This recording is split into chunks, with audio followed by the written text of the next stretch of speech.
tùy lung hồ lệ và cha hồ ni sa na hin ko tin chu le và đã sao đuôi hung số chân và thu tiết na asu làm gì lấy hồn chu hoa kỳ hồn đi hồ kỳ hết chuyện tu ta đi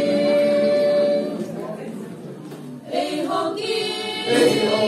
hết chuyện ta đi coi kỳ hết tu bằng chu chế kỳ ba na sinh đi khu ba hai chu asu tình lệ mấy hồn chu hoa kỳ hồn đi hồ kỳ hết chuyện tu ta đi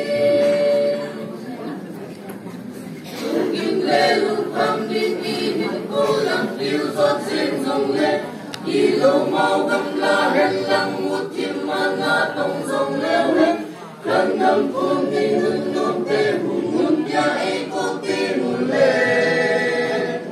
chúa chư sinh ta mê bôi kỳ hồ kỳ hồn ta đi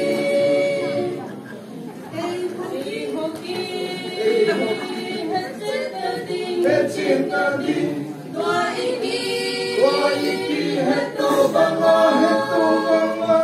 chu chế kỳ ba na sinh đi khu pha hoài chu asu tình lệ mấy hồn chu a kỳ hồn đi hồ kỳ hết chuyện tu ta đi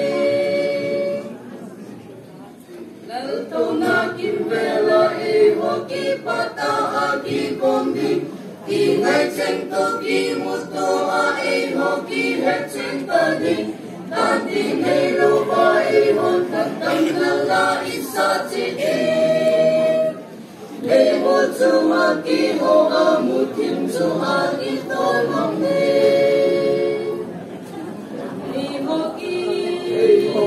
hết chuyện ta đi đoa ý kỳ hết tô băng